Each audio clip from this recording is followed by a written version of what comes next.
Olá, povo de Deus, domingo 5 de março de 2023, segundo domingo da quaresma. Nossa reflexão de hoje é a partir de Gênesis 12, de 1 a 4a, 2 Timóteo 1, de 8b a 10 e Mateus 17, de 1 a 9. Nesses dias, celebramos a memória de um grande exegeta luterano, falecido em 2012, Milton Schultz, com o qual tive aulas memoráveis. Ele defendia a hipótese da leitura bíblica das tradições patriarcais, que vão do capítulo 12 a 36 de Gênesis, na forma de perícopes autônomas. Assim, ele dizia que aí se tratava de um conjunto de relatos singulares, originalmente independentes uns dos outros, sem grande unidade e sem caráter de documento histórico.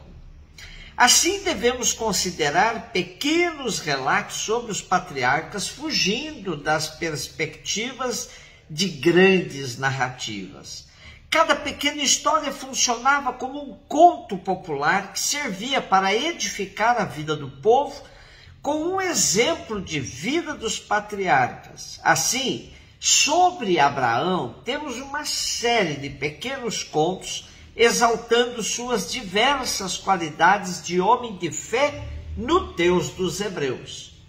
No texto de hoje, destacamos que a história de Abraão está marcada pelo chamado de Deus e por sua resposta destemida, deixando o que lhe era seguro rumo a uma terra que ele não conhecia. Era a terra da promessa, onde Abraão e seus descendentes iriam ser felizes e abençoados por Deus. 2 Timóteo 1, 8b, 10. Timóteo foi um discípulo muito amado do apóstolo Paulo, que o encontrou em Listra, uma cidade da Licaônia, quando de sua segunda viagem. O pai de Timóteo era grego, sua mãe uma judia convertida ao cristianismo. Atos dos Apóstolos não deixa claro, mas passa a impressão de que ele era muito jovem, quando o apóstolo o encontrou e o levou consigo para suas viagens missionárias pela Ásia Menor, Macedônia e Grécia. Devido à sua saúde frágil, Paulo tinha um cuidado especial com ele e ele correspondeu a essa atenção com grande fidelidade ao apóstolo em todo o seu trabalho missionário. Ele foi circuncidado por Paulo, do qual recebeu um envio missionário com a imposição das mãos. É nesse contexto que devemos ler o texto de hoje, onde o apóstolo pede a fidelidade de seu discípulo devido ao momento de dor que ele passa. Não desconhecemos a dificuldade de atribuir mesmo ao apóstolo Paulo as duas cartas dirigidas a Timóteo, sobretudo porque apresentam um estágio de organização das comunidades que Paulo não conheceu.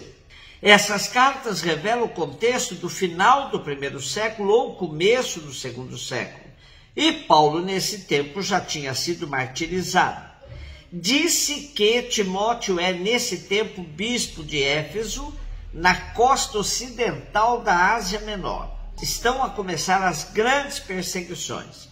Muitos cristãos estão desanimados e vacilam na fé. É preciso que os líderes das comunidades, entre os quais está Timóteo, mantenham o ânimo e ajudem as comunidades a enfrentar com fortaleza as dificuldades que se avizinham. Essas cartas servem bem como estímulo e alento neste contexto.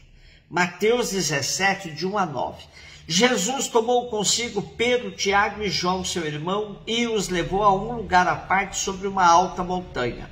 E foi transfigurado diante deles. O seu rosto brilhou como o sol e as suas roupas ficaram brancas como a luz. Nisto apareceram-lhes Moisés e Elias conversando com Jesus. Então Pedro tomou a palavra e disse: Senhor, é bom ficarmos aqui. Se queres, vou fazer aqui 3 tendas, uma para ti, outra para Moisés e outra para Elias. Pedro ainda estava falando quando uma nuvem luminosa os cobriu com sua sombra. E da nuvem uma voz dizia: este é o meu filho amado, no qual eu pus todo o meu agrado. Escutai-o. Quando ouviram isto, os discípulos ficaram muito assustados e caíram com o rosto em terra. Jesus se aproximou, tocou neles e disse: levantai-vos, não tenhais medo. Os discípulos ergueram os olhos e não viram mais ninguém a não ser somente Jesus. Quando desciam da montanha, Jesus ordenou-lhes: não conteis a ninguém esta visão até que o Filho do Homem tenha ressuscitado dos mortos. A transfiguração faz parte de uma catequese sobre o discipulado, como seguimento de Jesus até a cruz.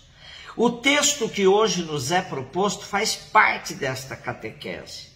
O relato da transfiguração de Jesus é antecedido do primeiro anúncio da paixão e de uma instrução sobre as atitudes próprias do discípulo convidado a renunciar a si mesmo, a tomar a sua cruz e a seguir Jesus no seu caminho de amor e de entrega da vida. É neste contexto que Mateus coloca o episódio da transfiguração. Debruçando-nos sobre o Evangelho, vemos primeiro Jesus tomando 3 de seus discípulos, Pedro, João e Tiago, e se afastando com eles rumo a uma alta montanha.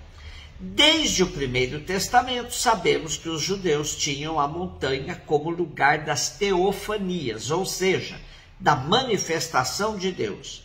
Portanto, podemos esperar algo muito significativo que vai acontecer com Jesus e os discípulos que subiram a montanha. De fato, aí se dá a transfiguração de Jesus, ou seja, ele muda de figura diante dos discípulos. Assim como o ancião da visão de Daniel, Jesus fica todo branco e brilhante. Para completar a cena, junto de Jesus aparecem Elias, o grande representante da profecia, e Moisés, o grande representante da lei. Aí Jesus, no alto da montanha, é a síntese de toda a profecia e de toda a lei.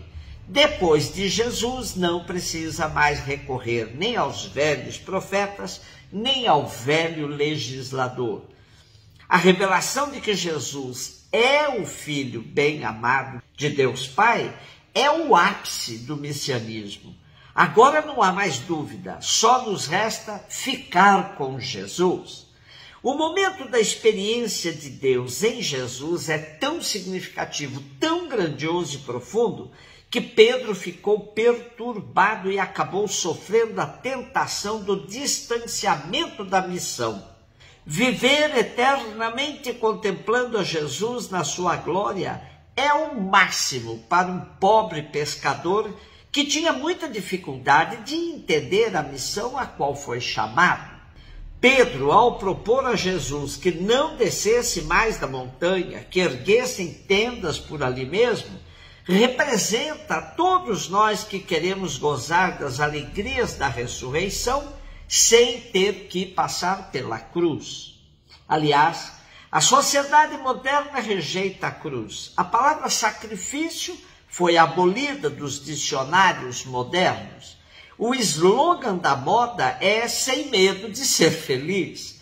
A busca da felicidade sem custo algum é a proposta da mídia. Vida fácil, gozar o momento presente sem preocupação com o que vai ser amanhã.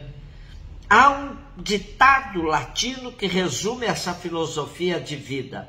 É o chamado carpe diem. Jesus parece nem ouvir a proposta de Pedro, não lhe dá atenção e os faz descer da montanha. O que significa essa descida? Significa que a verdadeira e autêntica experiência de Deus não nos deixa no alto da montanha, não nos distancia dos problemas do dia a dia, mas nos reforça para a missão. Religião só de adoração ao Santíssimo, só de reza, só de contemplação não é autêntica fé em Jesus, porque ele não quer que fiquemos alienados por fora dos problemas da vida, mas que sejamos capazes de, contando com a presença dele, agirmos para transformar a realidade de morte em realidade de vida. Esse negócio de dizer que a igreja, só vai para louvar o Senhor, não revela fidelidade à pregação e à vida de Jesus. Ele soube louvar o Pai praticando a caridade, vivendo a justiça, defendendo o pobre e o excluído. Religião que nos leva para o topo da montanha, que é muito importante, pois todos devemos fazer nossa experiência de Deus na vida, mas não nos ajuda a transformar essa experiência em missão concreta de amor aos irmãos, de defesa da justiça e de testemunho de verdadeiros cristãos, é religião falsa. É religião individualista e intimista, que nada tem a ver com Jesus e seu evangelho.